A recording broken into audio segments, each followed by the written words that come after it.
Hello everyone, welcome to Chess Comic, where we'll learn, laugh, and checkmate. For today's video, we're going to look at another Sicilian line called the Chameleon Variation. This is my favorite Sicilian line as white. And this when black gives up the d5 pawn or d5 square on move number 2, we'll see how white can turn that early concession into a lasting advantage. So if you guys are ready, let's start. So white plays pawn to e4, black plays c5, and this is a Sicilian, and the chameleon line is knight e2. Why is it called chameleon? It's because usually it turns up into a close variation, but since since the knight is on e2, white still has the flexibility or option to open it up. So it's flexible, like a chameleon that can change its color depending on its habitat, right? So black plays e5 on move number 2, which kinda off, or we can say awkward for black because it gives up the d5 square where we can use it as an outpost for our knight or our bishop, and the bishop should stay in this diagonal to attack the f7 weakness. So here we're going to play knight e2 c3 instead of knight b c3, because if you play knight b c3, black plays knight to f6, then we can no longer move our bishop to c4 and then jump our knight to d5. So I want you to take a look at this one, the right structure or the right move order, so you will learn how to. Knight f6, bishop c4, now the bishop is out, bishop e7, then followed by pawn to d3.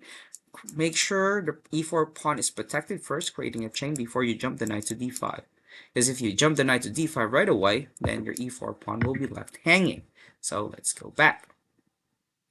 Pawn to d3, black castles, and white plays knight d5, securing the outpost. Black plays knight c6, knight b c3 now. Look at your structure. It's just good. Strong. Black plays d6. Actually, here you may think that black is also doing good by being able to develop its pieces, which is true. And black took the knight, white took back, still being able to control the outpost.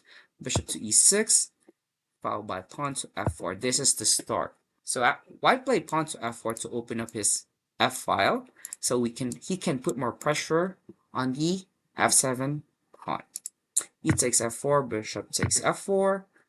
Black played bishop g5, thinking that he wants to trade off the dark square bishop so that it can have, or white can have less pressure to attack his d6 and c5 pawn, in which white responded by playing queen h5. I like this move, queen h5.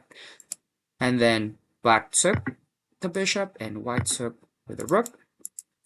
Now, so what black is trying to do is trade off the pieces to what? Reduce the tension, because that's how it is.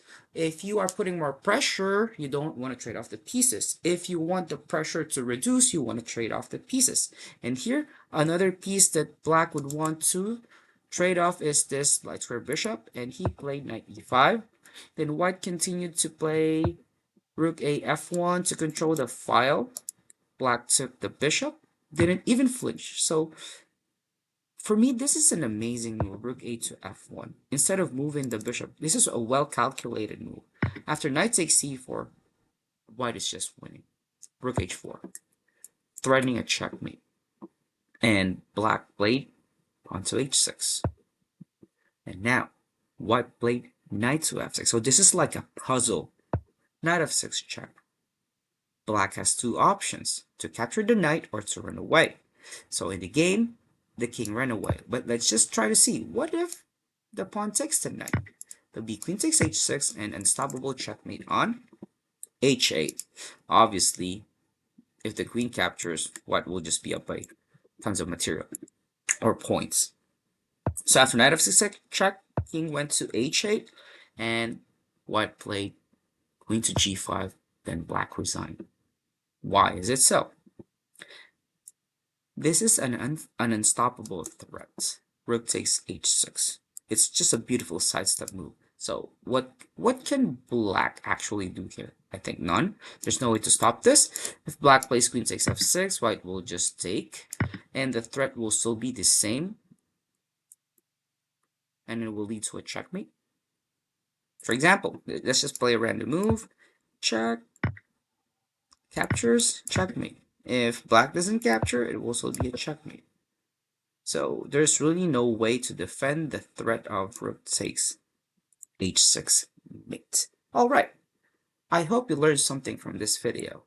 And if you do, please don't forget to like, subscribe, and share the good chess file. Until next time, bye bye everyone!